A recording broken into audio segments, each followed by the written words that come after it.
Good evening, everyone. We're going to go ahead and get started. Thank you for joining today's Iowa City Foreign Relations Council featuring our speaker, Anni Fjord. My name is Peter Gerlach. I am the Executive Director of ICFRC. As a reminder, we plan for this program to go till about 7 o'clock or a little bit after. I see we have a wonderfully large audience. You may have lots of questions, so bear with us on timing. Today is our second program in our fall 2025 lineup.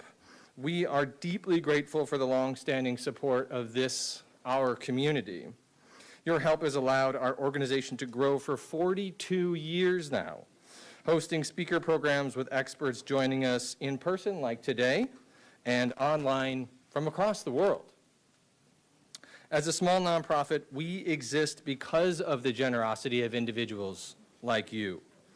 As we head into the last months of 2025, opportunities for nonprofit funding beyond individuals are becoming more difficult as charitable organizations like ours face a very uncertain future, especially when we're focused on uplifting research and stories advocating marginalized, vulnerable, and international communities. Please consider donating by check or cash with a QR code on the table right there as you walked in or on our website. We work hard to keep all of our programs free and open to the public, and we hope to continue doing that for many years to come. As I like to tell folks these days, this is a tangible way that all of us can be actionable and make a difference amidst what are very challenging times. ICFRC would like to give a heartfelt thank you to today's sponsor and partner, the Iowa City Public Library, for providing partnership, space, and today's food. I want to let you know, too, about our, yes, absolutely. Don't we have a wonderful public library, right? I want to let you know about our next program because something tells me I'm not going to have the time after the program to tell you about it. So next week, Friday, the 26th of September at 1 p.m. at the Iowa City Senior Center, we'll host a program titled, What is Causing the Increasing Distrust in Healthcare?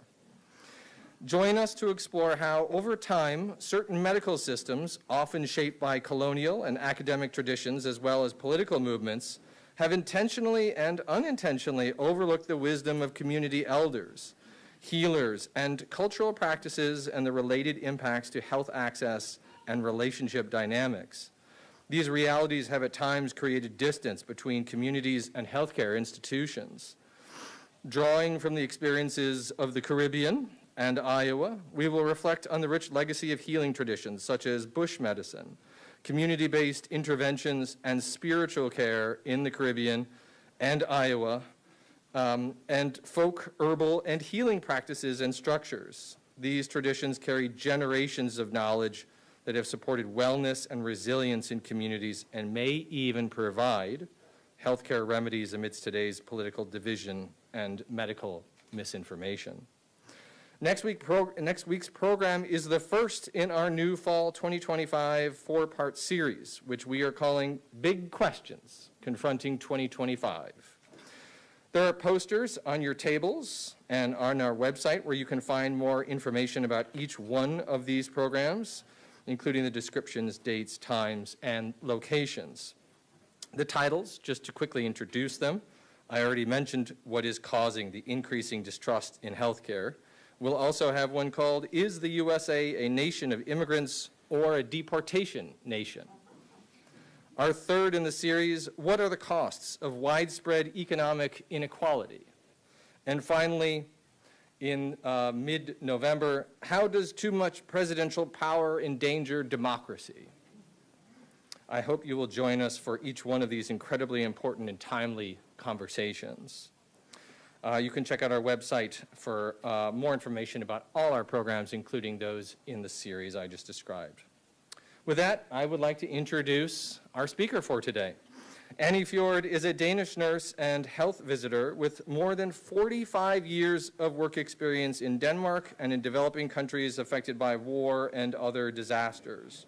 Her first mission in 1986 brought her to Sudan with Save the Children, UK, where she was working in a refugee camp with refugees from Tigray, the northern part of Ethiopia, fleeing a major famine. She was responsible for setting up an MCH, Mother and Child Health Clinic.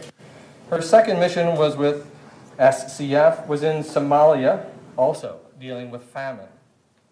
In the late 1980s, Annie spent nearly 3 years in Ethiopia, responsible for a rural area clinic that provided health care to the surrounding population. This was during the conflict between the Ethiopian government and the TPLF, the Tigrayan People's Liberation Front. She lived and worked in Uganda for 11 years with her husband and 2 children. There, her work was centered around HIV and AIDS. Together with local friends, she started a project for HIV positive and tuberculosis patients, as well as established a hostel for children with cancer. Annie has been attached to Doctors Without Borders, or MSF, since 2015. She has been seconded for 10 missions to the following countries or areas: Nigeria, Yemen, Bangladesh, Cameroon, Ethiopia, Ukraine, the Mediterranean, and most recently in March of 2025 to Gaza. Annie has been deployed mainly as a field medical team lead, supervising a team of international health workers while also having the coordination responsibilities with local authorities. During the intermediate periods when Annie has not been abroad, she has lived and worked in Denmark as a health visitor, working primarily with refugees on a professional as well as volunteer basis with the Danish Red Cross and the Danish Refugee Council. Annie holds a master's degree of community health from the Liverpool School of Tropical Medicine.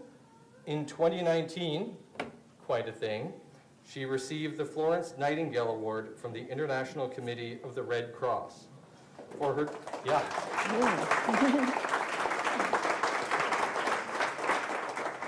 awarded to her for her dedication and bravery working in countries under armed conflicts and other disasters, and for her work with refugees and migrants in Denmark. Annie lives in the western part of the country. Her son, a medical doctor pursuing a PhD, is temporarily based here in Iowa City. Her daughter and grandchild live in London. No, no? That's wrong. The grandchild is here. They're right here. Bjorn is the superstar of tonight's program. You'll probably see him walking around. Everyone, please help me in joining Anni Fjord.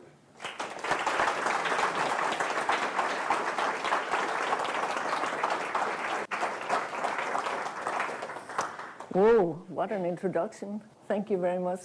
I feel very honored to be in Iowa because little did I know, maybe a year ago I was coming here to Iowa, and what brought me here initially was because my son and his family, my daughter-in-law and my grandchild, they came out here in May. So my son, he's attached to the university here, and they're going to stay. My daughter-in-law and son, they're leaving together with me at the end of the month, and my son, he'll stay for another month. But another interesting thing, why this came up was actually because of a friend that I have known since 1997 in Uganda. Craig, maybe you can just identify yourself. Craig is actually here from Iowa. Can you all hear me? Yeah. So I didn't really pay attention to that he came from Iowa. So in May, when my son came out, I saw on the Facebook that he was posting something about it was a Prague parade here in Iowa.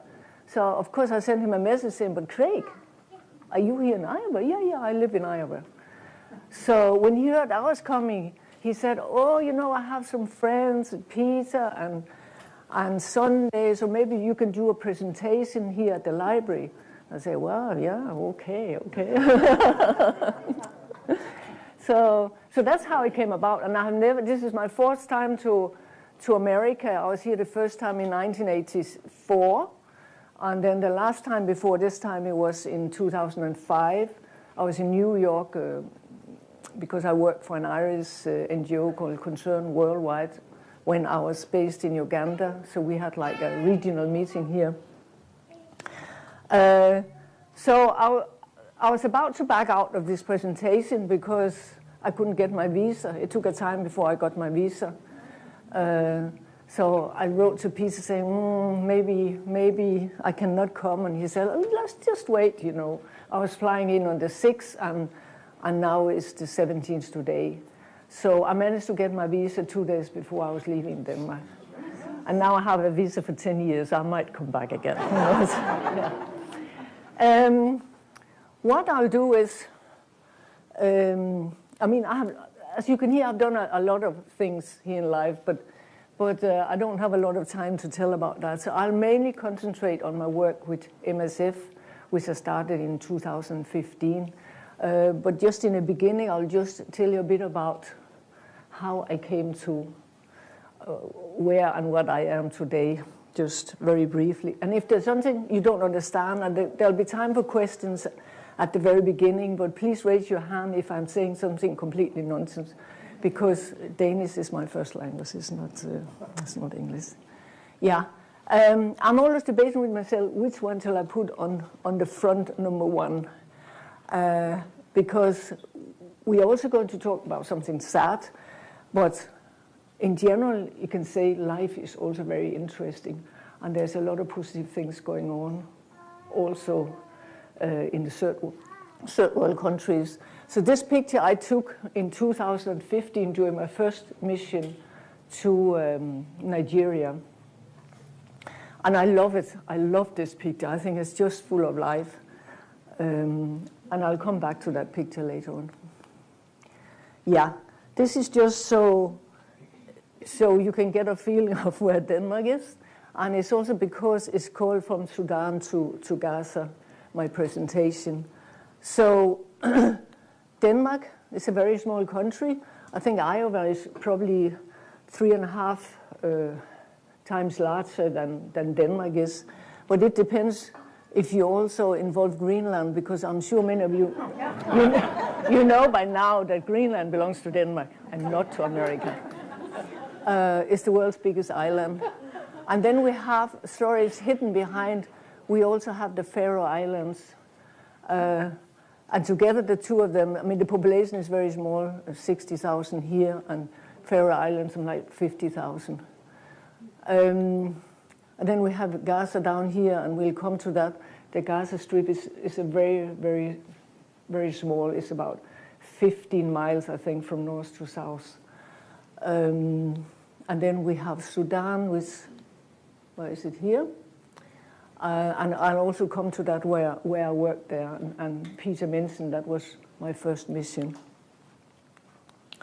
Yeah, this is of course my mom, because we all come from somewhere, and I'm sorry my father, he got a smaller role in this because first of all he died in 1982, and my mom was a very strong farmer woman, and my dad, he was suffering from multiple sclerosis. So not that he did not play a part in my life, definitely he did, because that's the reason why I became a nurse, because I was really helping to take care of him when I was young. Sorry, I don't understand. Who don't understand? You want me to repeat something? Okay. So she always wanted to travel, but farmer woman, western part of Denmark, no way, and with a sick husband. So maybe I got some of her genes, and she has always inspired me to travel the world. We were 5 children. 22 years gap between, so we have never lived home at the same time. And today my older sister is 82. I mean, we are actually still alive, all of us, and we have a wonderful relationship. My mom, she died in nearly 97 years old. She died in 2019. So a lot of inspiration from her, but also I did a long trip to to Asia in the 70s, and there I was very lucky to meet Mother Teresa. I'm sure many of you have heard about her. And she actually did give me the time to meet her, and I saw what kind of work she was involved in, and I saw the poverty of Calcutta at that time. It was just incredible. People were born under the bridge, they lived under the bridge, they died under the bridge. So I think at that time I was saying to myself, maybe I should use my nurse education to something a bit beyond Denmark. So here I am, the first mission in Sudan. Sorry for the quality of the picture. So it's not Sudanese, it was actually refugees coming in from, where are we? Here, the northern part. I'm sure many of you can remember the Band-Aid, Bob Geldof, Do They Know It's Christmas, and also Michael Jackson and what was his name? They wrote the song We're the World, yeah, exactly. So this was to fundraise for the huge famine that was taking place, mainly in the northern part of Ethiopia, in Tigray. There was also some political in it because, yeah, the government wanted to move a lot of these resistant people down further south. So they fled into this part here. So I was actually based there. It was an eye-opener for me because I never worked in a developed country before. We were very few NGOs, but this was the first time I met MSF, and it was MSF France. So I actually already at that time said to myself, I would love to work with them one day, which I did succeed many years later on. And I really felt this was the type of work I would like to do. Maybe not the rest of my life, but it also formed me a lot. I think the first mission you're on is very important, and this is where you get stimulated. It was also very interesting because no computers, no phones, reports, we have to handwrite them. Our main office was in London, and they probably never received our reports. So we were more or less on our own, and we could do whatever we want to do. Of course, in a very good way also. Yeah. So another people who have inspired me is, of course, my children. I managed to get 2 children, and then we went to Uganda for 11 years. So the first one, that's when they start school in Uganda. Can you remember that, Lars? Yeah. And then that's when they're a bit older. So we moved back to Denmark after 11 years in Uganda. Yeah. So as you can see, the family has grown. I have a lovely daughter-in-law now, a grandchild. My daughter, she ended up in London, and she has a boyfriend there. And they've actually just been out here also. Yeah. I'll skip this a bit quickly because this was really our Ugandan life. When we were there from 1997, it was really the height of HIV and AIDS. So you quickly became involved in whatever you did. It was related to HIV and AIDS. It was a very easy country to work in relation to HIV and AIDS. So there I started up together with some friends, this Kawempa Home Care, which locally still exists. And we became very attached to some of our local staff members. Yeah, so let me just jump further on to MSF. Many people are wondering why it has a French name, MSF. I don't know if anyone knows here why it has a French name. The English is Doctors Without Borders, but the abbreviation is, is very easy, MSF. It's because it was started by some French people. And I just put this one here because I think it's very important, because one of the mantras of MSF is actually, no, let me say it again. MSF, they received the Nobel Prize in 1999, and the international director, one of his words was, "We are not sure that word can always save life, but we know that silence can certainly kill." So MSF are really known for speaking out, bearing witness to what we see out in the field, and that's one of the reasons also why I joined MSF, because I like that we are able to do that, which is very important for the people we work with also. So what we are saying, we want to be there where others are not. Of course, there are many thousands of NGOs, and quite often we work with a lot of other NGOs, but we are normally very quickly out. And one reason is also because we are not told by any government where to go, because we do not receive funding from any government. And this I also like. So we can actually move very quickly. How it was started, I'm sure some of you can remember the civil war in Nigeria, the Biafra War. That was from 1967 to 1970. I'm just looking at the timing because I know Peter, he's very strict on the timing, isn't it? There, Biafra was one of the states that wanted to become independent. So the government went completely against it. They put a ring around the state. And this is what I could remember from my young age, that I saw these terrible pictures, I'm sure some of you can remember it, of starving, specifically children. They reckon that maybe more than 1 million people died during this time, mainly due to starvation. So the civil war ended in 1997, where, they again became a part of Nigeria. So there were some doctors and journalists working for ICRC, the International Red Cross, and one of them, the doctor was Bernard Kushner. They were not allowed to tell what they saw of atrocities in Nigeria, so they went back. So in 1971, they actually formed MSF, and that's why it's Friends, Doctors Without Borders. It is today the world's largest medical relief organization, and we work in many places: war, conflict, natural disaster, epidemics, hunger, poverty, chronic diseases.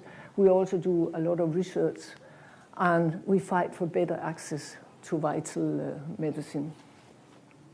And like when the HIV/AIDS medicine came, it was tremendously expensive, so we were actually doing a lot discussing with the pharmaceutical companies to lower the price, which was quite successful. More than 70 countries and 67,000 employees. We have warehouses where we already have like packed kits. So if it's a hunger situation, war situation, we know exactly what to put on the planes, and we can be out very quickly if the country permits. I mean, we have a situation now, I'll come back to that, in Gaza, where we cannot come out. The Nobel Prize I told you about before, and the money we got there we actually use in the fight for better access to medicine. And we got it both for our innovation in different continents, for working with the poorest of the poorest, of people in need, but also for speaking out of what we saw, and countries breaking human laws. And so we were quite proud of receiving that. This is a slide you should never show, I know that, because it's very confusing. This is mainly MSF. So if you go in the inner circle, we have an MSF International with an international director and Secretary General also, and they're based in Geneva. So they, the board that they make the overall policies of MSF. Then we have 6 operational centers. So the first one, Operational Center OC, then we have P, stands for Paris. So that was the first one. And then you follow up here. Then under each operational centers, we have some sectors. And then you can see that USA actually belongs to OCP. So so to Paris. And main office in New York, but you also have an office in California and in Washington, D.C. OCD stands for Geneva, so in Switzerland. OCA Amsterdam, so it's Holland. OCBA, that's Barcelona, so that's in Spain.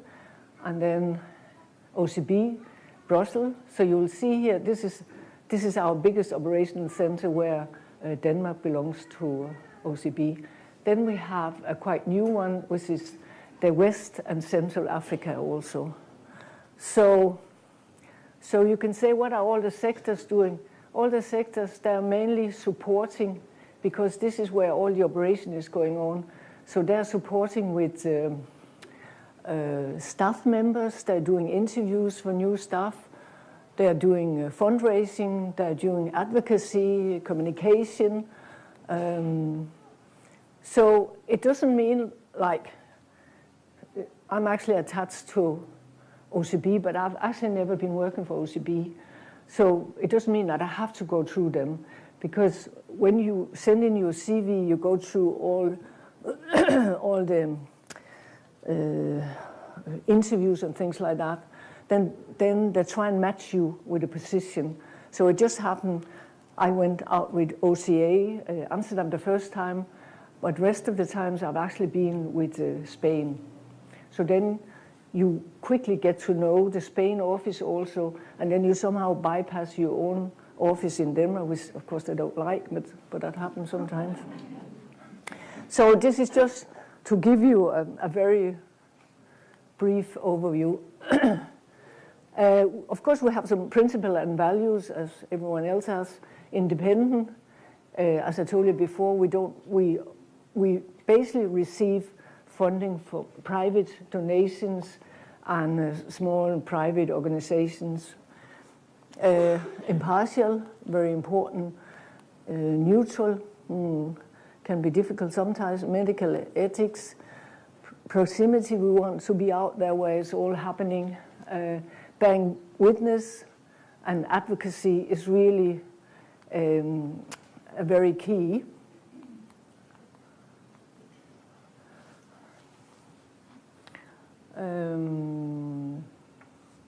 Yeah. So these, I mean, I love all the principles and values that I'm working under when I work with MSF, and we are also having the policy that all our cars, we don't have weapons in the cars, and the medical institution we're working in, no one is allowed to bear a weapon. They have to put their weapon outside, and of course that can be complicated sometimes when we work with the Minister of Health, because we are not owing the hospital, but normally they actually obey to our orders that way. This is just to say about the advocacy, because our Secretary General, just the day before I was leaving, I was in the MSF office in Copenhagen, where I actually met our International Secretary General, and he came to Denmark. Among others, he went to see our Prime Minister, mainly to ask them their opinion about what's happening in Gaza and also what's happening in Sudan. And they were actually very thrilled when they came back to the office. The woman on the right, this is our director in Denmark. And we're also very proud that in Denmark, but I also think worldwide, they do actually listen to MSF. I mean, they take us normally quite serious.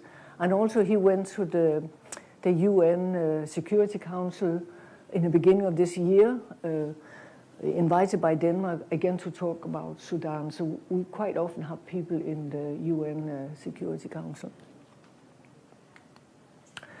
Then it's me. So I've been out 10 times, and this is where I've been. Peter also mentioned it, but I don't expect you to remember it. But Nigeria, this was up in the northern part of Nigeria. So now I'll just go through some of the countries just to tell you the diversity of the work I have been doing in the different countries. Cameroon, I will somehow jump Cameroon. There's a conflict there between the French speakers and the British speakers, but I was there for 3 months. These two is Ethiopia. I've been there twice with MSF. I've been to Yemen twice. I've been to Bangladesh also. And here we have Gaza, and then we have the Mediterranean, and we have Ukraine. So many of the countries, I'm sure you know quite a bit, or maybe a lot about what's actually happening in these countries. So here we're coming back to my wonderful picture again. This was a very interesting mission, and I didn't have a clue about it. It was called heavy metal, and Emil, I was thinking heavy metal, rock music, and what's happening? Anyway, it was heavy metal. Up in the north, we were actually up there already in northern part of Nigeria. We were doing a measles campaign, and then the village leader came to us saying, you know, we have so many children dying. I think one village, something like 450 children had died over the last few years. And first we thought it was maybe malaria, because malaria is endemic in that area. And then finally someone took some blood tests, sent down to the capital Abuja, where there is a branch office of CDC, Center for Disease Control. And they found out that the lead in the blood was too high, so lead poisoning. Why? Because there's a gold ore going up in the middle of Nigeria and up to the northern part, and there's a lot of, how do you say that? Do you say low-scale farming? Yeah, a lot of gold mining.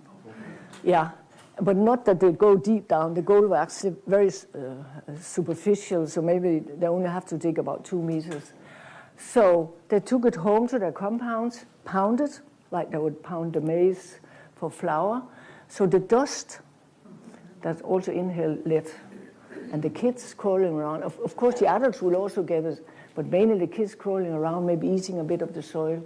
It's going into your blood, it goes to your brain, you have convulsion, and then you die. So very serious, and what do you do about this? So this was quite a huge operation, because you have to, what we did was we took the kids into the hospital that was not really functioning. So then we started to clean the whole area, excavated 50 centimeters of the soil to take that away, all the compounds, and a lot of health education to tell the gold miners, change your clothes out there, don't bring it home to the villages. There is a treatment, it's very complicated, medication, and there's a lot of side effects. So besides the medication, they also need to get a lot of minerals, iron, and things like that. So we have to follow them very closely. And we could immediately see, because some of them who did not have very sick children, they were thinking, it doesn't matter. So we could immediately see in the blood test if they followed the medication or not. So this is just to show some of the small kids coming in for the blood test. Quite often they send them without their parents. No crying at all. I don't know if my grandchild, he would, you know. But it was actually the first reason I looked at the picture, because this is the same girl. I thought that was very interesting. And of course, when I see this picture, I'm thinking, oh, are they all alive today, or what's? Because this is 10 years ago, yeah.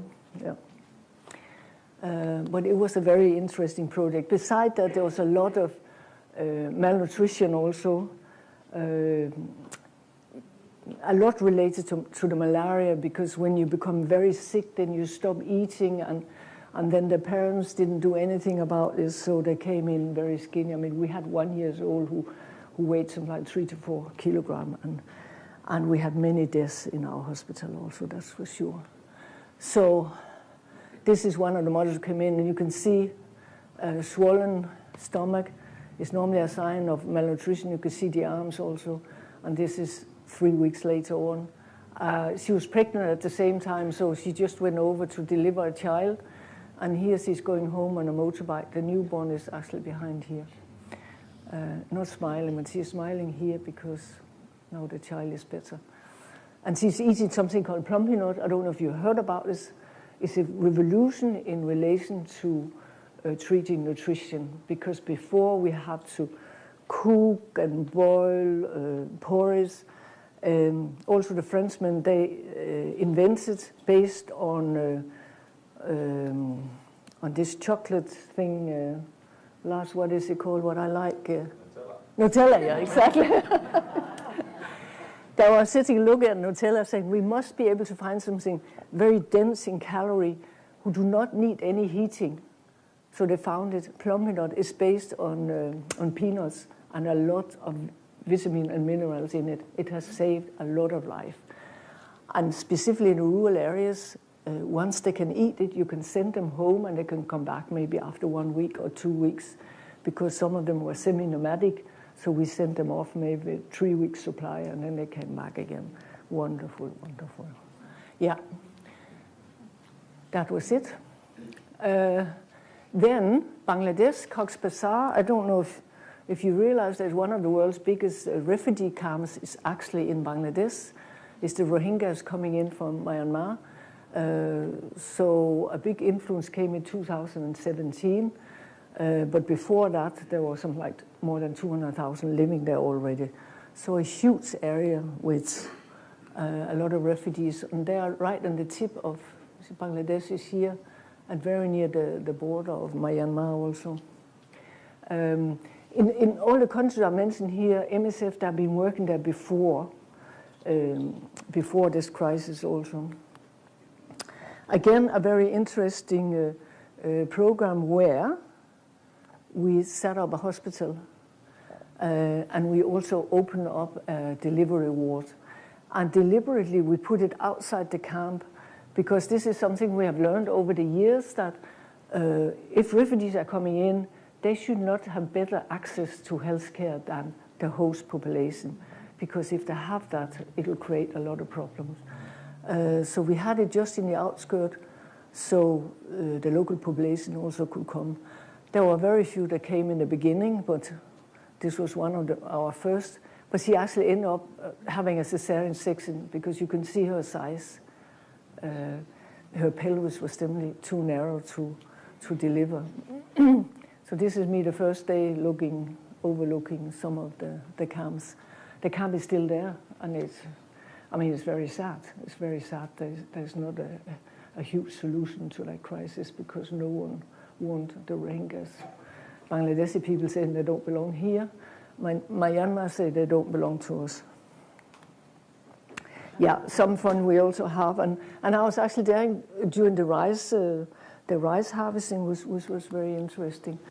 Then Ethiopia. Ethiopia for me is a very interesting country, because I was also there in the 80s, and as you can remember, my first mission was just on the other side of the border. So I also spent 3 years up in Desi, working with orphans and giving health care to a very rural area population. So for me, when I think about Africa, I nearly always go back to Ethiopia, because it's a very unique country. It has never been colonized, and the people there are very unique, the culture very unique. I don't know if anyone, have you ever been to Ethiopia, but it's a very, very beautiful country. But a lot of, have you been there? Yes. Yeah? Not to great events, but the most vibrant green I've ever seen. Yeah, yeah. So with MSF, I was there twice. I was actually down in Doloado, which is right. It's the triangle between Kenya, Somalia, and Ethiopia. There is nearly always a drought here. There are always some displaced people, and then we have people also coming in from Somalia, because some crisis in Somalia also. So I came there because I couldn't get a visa to Yemen. So I was there only for 2 months here, and then up in something called Jijiga. But there was a bit of a small cholera outbreak, so that's why I went further up north. So if we have a borderline of what we think is malnutrition, there's this wonderful thing here called a MUAC, mid-upper arm circumferences is called. I don't know if anyone has ever seen it, but if you go into a community and you need to have a very quick overview of, is there malnutrition here, then you bring this one and you take children from 6 months to below 5 years. It gives you a quick glimpse of what's going on here, because normally it's the children who are suffering first if there's a lack of food. So the green one, if it shows green, I didn't even have to look at that because I'm looking at the face. If a child isn't malnourished, the child will never smile. The child will be miserable. And you can quite often also look at the child. So look at this happy child here. So you will have the next one is yellow, which is the borderline, and red is severely malnourished. So we worked here with the internally displaced, and this is how they lived, not luxury. And then further up, we set up a cholera unit. MSF Spain are specifically very good at running cholera centers. This is like a role model or a blueprint of a cholera center, but quite often we don't have access to a big land, so sometimes we need to use empty houses instead of, you'll see that later on here. This is for my second time in Ethiopia. Now, I'm bringing it because it's very important to have the local people on board in whatever you're doing. In this part of Ethiopia called Sindamo, in the south, there was a ethnic conflict, well, between two ethnic groups. There was some conflict with some internally displaced. So we went in to help with medical care and also work in a hospital. We were actually closing down when I was there. So how do you disseminate this information? You go to village leaders, you go to the religious leaders, and the religious leaders, they can tell it in the churches what's happening. So this is something we didn't do in the beginning when I started with MSF, but I think this is something that we're fully aware of today, that we cannot work isolated in a community. We need to get everyone on board, and these guys that are actually extremely helpful. Yemen is also one of my favorite countries. Yemen is a very poor country in the Middle East, and it has always been poor. But it's so beautiful. I mean, it's the potential for tourism there. You cannot imagine how beautiful that country is, and with many beautiful, wonderful people also. It's very interesting because I'm sure you've heard in the news, here's the Red Sea.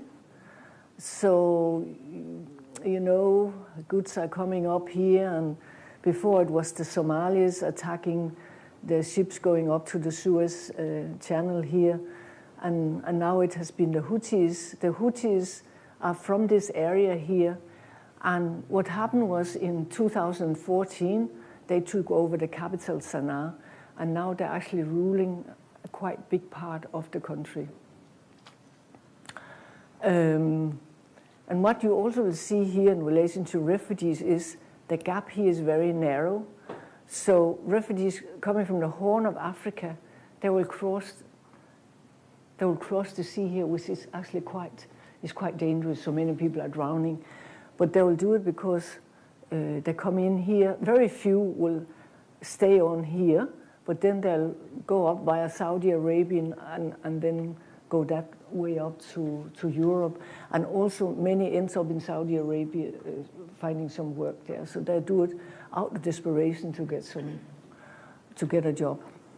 So I was based, in fact, down in the lowland.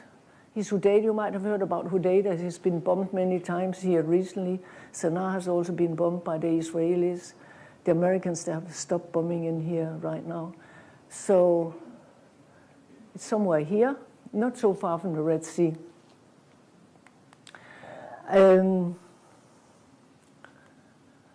The Manhattan of the desert. This is Sana'a.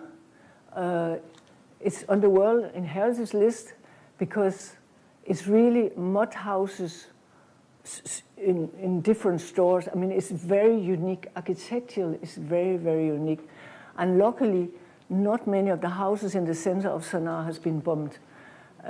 So it's still there. And it's just magic when you walk in there. It's incredible, incredible, beautiful. But they're suffering a bit now because Israel are bombing here right now in Sanaa. This is me on the way. You go up in the highland and then you go in the lowlands. So this is from 2017 when I'm on the way to my project area. And you can identify me with the MSF vest. Yeah. In 2017, there was a huge outbreak of cholera, probably the biggest in the world. We treated about, in the whole country, about 1 million people. And I came to this place. I was not so completely familiar with cholera. Anyway, I knew more about it than the Minister of Health because it was many years ago since they've had a cholera outbreak. So you never have cholera patients in a hospital. So what happened was we opened up in a nearby school, which I regretted after we did.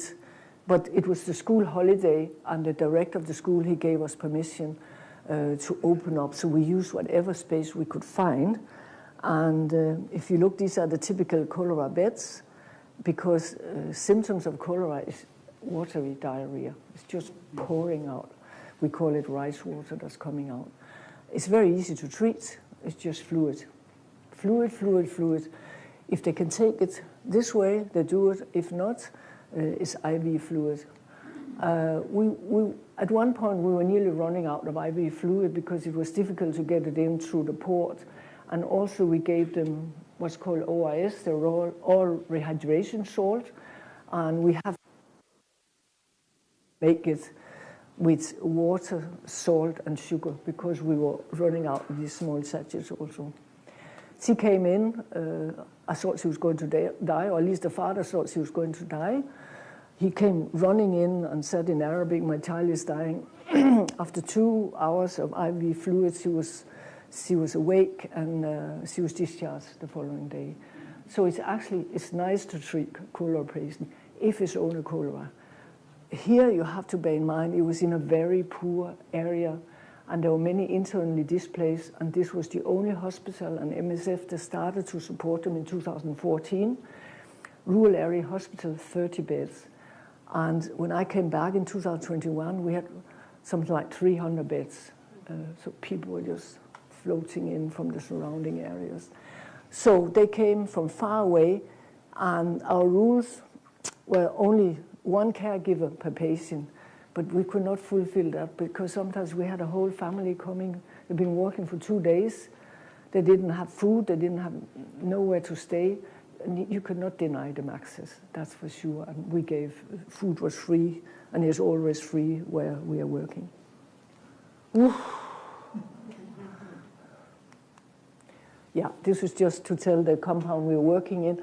And also, on the roof, we always have an identification, so our logo can be seen from the air, and it's the same with our cars. Yeah.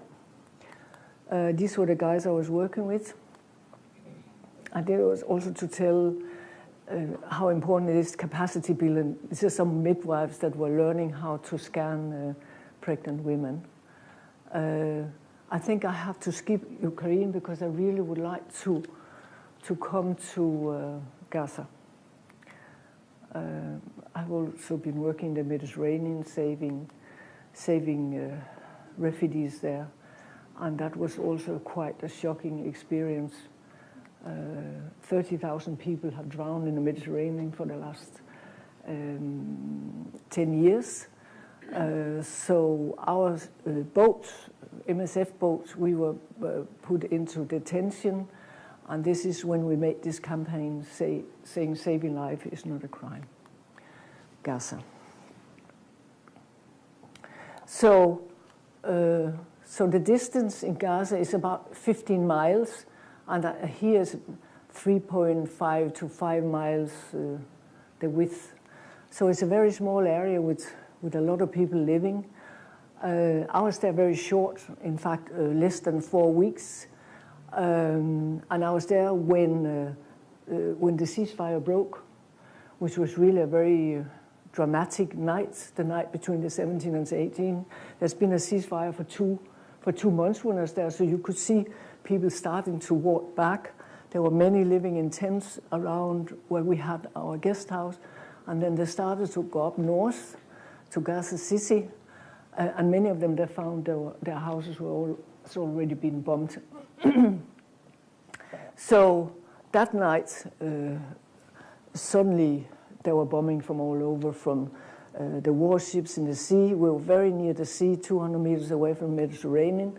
There were the helicopters, there were drones in the air, there were land forces, there was everything. And yeah. And the way we come in is also very complicated to come in because there's a wall all the way around Gaza. So the only entrance and exit is Kerem Shalom, is only here, nowhere else. So all aid workers and the UN workers, they come in through Jordan, and then we go by different buses from Jordan, go into Israel. We go north of Jerusalem, so we drive in through the West Bank, and then we come down here, and then we come in here. Well, we have to walk across the border, so the bus will stop here and drop us, and then we walk through. And then a UN bus will collect us here, take us to the UN compound here, and then we'll go to the different NGOs. And where I stayed was Khan Younis, somewhere here, and then we supported one hospital here, and then we supported many clinics. And I heard today, I think we are just pulling out of Gaza City because now what they're doing is they're collecting all the 2 million people that want to have them here. So I'm sure you have seen they're bombing everything here. So, and yeah. For me, very, very heartbreaking, and I think for everyone, because one thing is, you've seen it on the television, when you come out there, see, you cannot believe what you see. It's like a film when you drive through all these rubbles, and you think, has there ever been houses here? I mean, and people are looking for food, they're looking for everything. When I was there, all the bakeries, they closed because nothing was coming in over the border. We were running short of medication also.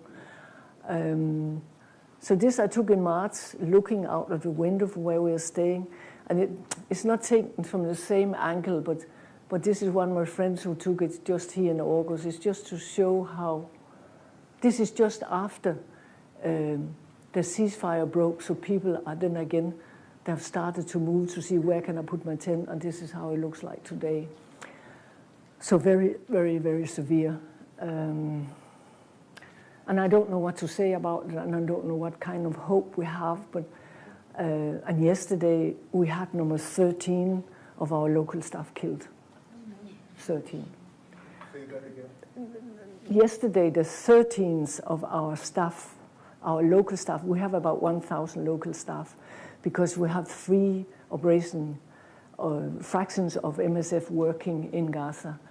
They were not targeted, but because they have a family, so they're moving around. It's not unusual that also our staff, they've moved around 15, 20 times because there are evacuation orders all the time. So they move. So in the move, they're hit by some of the bombs from above. How many staff is wounded? That I don't know. I know our data encoder, she was severely wounded and will probably never be walking again. She has fractured both her legs, but many, many wounded, that's for sure. And there is no way we can give them the proper health care. So it has become both very dangerous, but also nearly impossible to provide the proper aid to people who need it, because we can bear witness, but we cannot probably treat people in that part of the world for now, that's for sure. This is my last slide, so I took this on a happy note because this is from Yemen. Some of the girls I was working with. I always try when I'm out to work with women because specifically in some countries it's difficult for women to be able to work. And Yemen here, they all wanted to be economically independent. And if you see these women, they have been struggling even more to get the education that the men they have.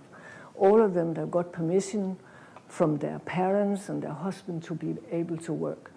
So my brother got married in Denmark. His name is Johannes, but my kids have always called him Hassan.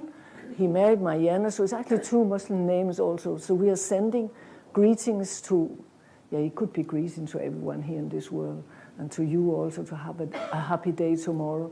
But I love this, and when I went back the second time, I met 3 of them, and number 3 from left, she's doing a master's degree now in human resources in Sanaa right now. So this was my happy ending. Thank you very much. And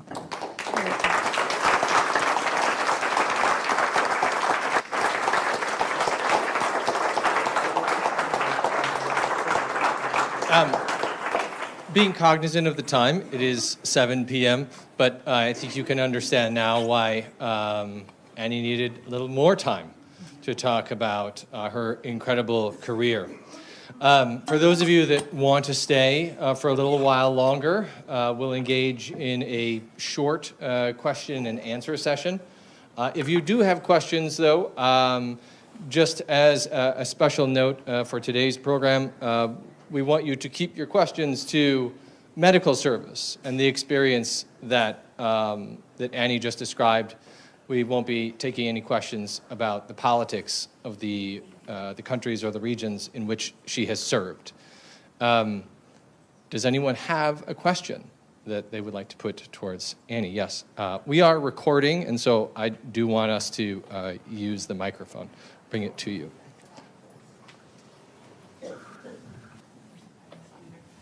Going back to Zamfara, can you guys hear me? Yeah. Going back to Zamfara State in northern Nigeria, do we have any sense for how the children or how the young people have been doing? Because the surviving children undoubtedly had side effects of lead exposure, and a lot of that is neurological and brain health. So when I think about that, I think about a whole generation in that area of intellectual disability and difficulties, progressing and faring. I mean, what we saw out in the community is because at that time we were able to move around and we also gave the medication out in the communities, was that we saw some mentally disabled, that's for sure. I'm not quite sure if MSF have done a follow-up, and right now it's a very insecure area for the moment. I think some of them we took in time, and some of them will not have the side effects, but it's also the adults, I mean, because adults were also inhaling. So I don't know enough about it, so I can say no. Other questions?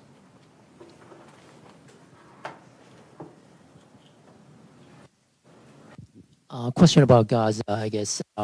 You said that the situation is bad. Do you have connection there with the staff, and is there anything medical-wise going in? We have a non-profit organization here that we're trying to provide medication to, and we have medical centers there that we're trying to provide medication, but it's really hard to get anything in. Are you guys able to get in anything? Yeah, well, first of all, we stocked up quite a lot when the borders were open, because they were open for some time. So we actually got a lot of medication in, and we do also get a tiny bit of medication in. So we are still working in about the only functional hospital in the south. We are still in there, and we are still running some clinics also.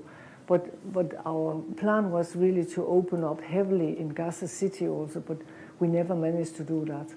And for now, it seems like they're just bombing the whole city for the moment. So we are still doing what we can do, but of course it's not enough. And also we cannot really get people out who need further help, because you can imagine there's a lot of wounded, and many have been wounded also in relation to the food distribution that has been going on. Many have lost some of their limbs, and also all with chronic diseases, they cannot get medication anymore. And then we have all the trauma. I mean, it is a generation, the children who have survived and also the adults, they have tremendous trauma, tremendous, and will have for years to come. Yeah. Hello. Thank you so much for the presentation. I was just wondering, it's kind of a two-part question, but if whenever you're sent out on a mission, how long do you stay in one location? I mean, normally the first time you're sent out, you have to be available for at least a year. So the first time I was out for 9 months.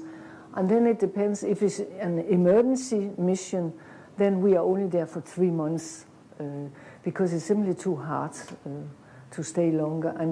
And in between, after six weeks, you will normally get what is called an R&R, rest and recreation. But in some countries, it's not possible to go anywhere, so you just have to stay in the compound. But then many of us, many they do a tandem system, so they go out maybe for 3 months and then they replace another one. And this is also because of the staff, because you can imagine the staff, how confusing it is to all the time greet new people, and we all come in with our wonderful ideas. And, so that's why we do a lot also to capacity build the staff who are there when we do long term.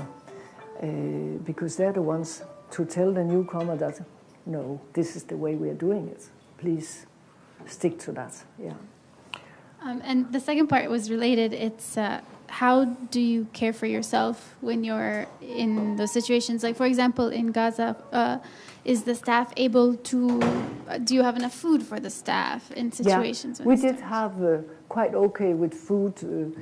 The place, we rented the house, and the owner, he lived next door, so he had really stocked up with his freezer and everything. So I don't know how it is today, but when I was there, the food situation was okay for us. But we knew it was getting low for also some of our local workers. How I care for myself, we always have a psychology talk before we go out, and then we come back. And then we can at any time approach a psychologist. And then we try to find, like the nurse I replaced, he's also from Denmark. And then I know a third one who has just been out there. So we also form our own small group, because not everyone understands what you have gone through. And I mean, luckily I consider myself as a strong person, but you never know, because suddenly something is coming up in your mind.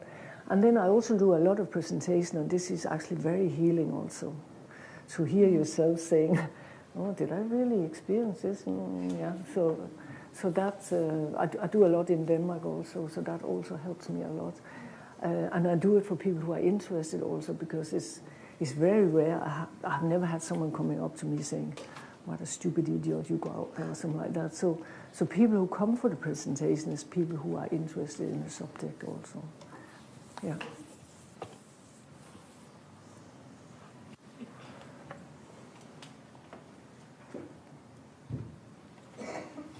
Thank you for the presentation. You mentioned the importance of working with local leaders, religious and otherwise.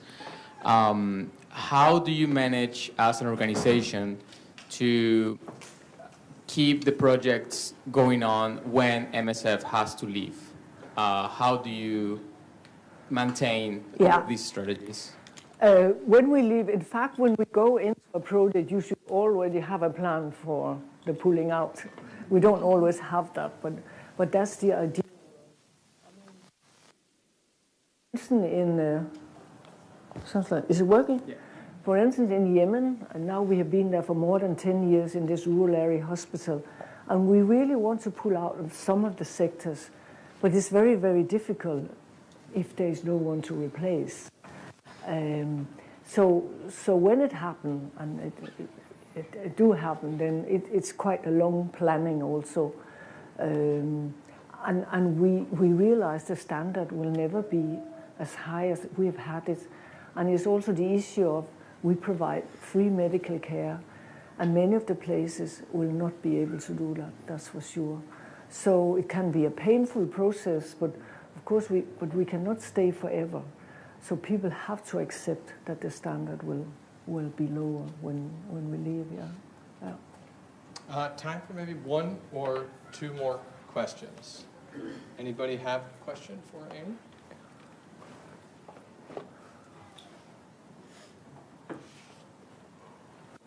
Oh, yeah, last two.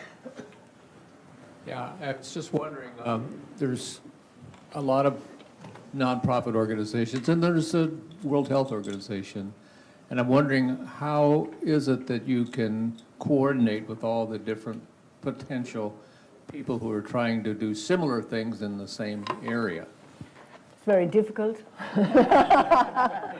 specifically in the emergency situation, because in emergency you have many people coming in, and it is the WHO, it's actually their role to do the coordination of the different parties who are working there. Sometimes they do it in a good way, and other times they do it in a less good way. But quite often we have a strong voice also, like in Yemen. During the cholera outbreak, they were listening to us because we were the only organization who could provide them with reliable data on how many we treated and things like that. So I felt they were listening to us. But coordination of many people working in the same place, it is difficult. Yeah. Thank you. First, thank you for your service to humanity. I can only imagine there was a movie years ago called Sophie's Choice, where a mother made a single decision regarding who lives, my son or my daughter. I can only imagine you and your colleagues are making decisions like that every few minutes. Do you have protocols that you use to decide who is too sick to receive your care and would perish and might be too well in terms of the availability of medications or scarce medical and public health resources? What science can you possibly use to apply the protocols in such dire situations? Are you specifically thinking about Gaza now or in general? Gaza. Yeah. In Gaza it has been very difficult because we have we have quite high standards, and we have protocols for everything in MSF. How to treat this and this, and of course we normally follow the WHO guidelines also. In Gaza we've had to be very selective because we were actually starting a program for people with chronic diseases. We want to have like a filing system so they could, because people were moving a lot, so if they were in the north they could get access to the files electronically. So that way the doctors and nurses up there could see, okay, this and this medication they're getting, but that completely fell apart. So it's a hardcore one because we have our standards, but specifically here, and I've never seen it so tough in other places, because we know, okay, this medication is running out, so we have to give you this medication instead of. And it's also for the children because they have never had starvation in Gaza. They didn't know it from before. Malnourished kids, they didn't know it. And now they have it. So we had to train health staff on how to identify and how to treat them. But also here, I heard recently that we were running out of milk for the under 6 months because some of the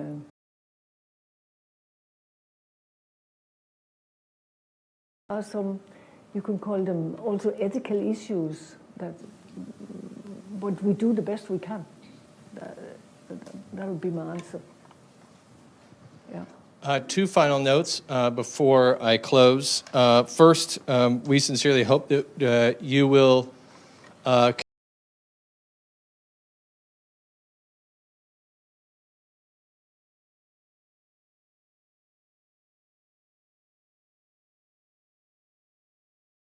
join us next week, Friday, at 1 p.m. at the Iowa City Senior Center for our program, What is Causing the Increasing Distrust in Healthcare, the first of our four-part series for the fall.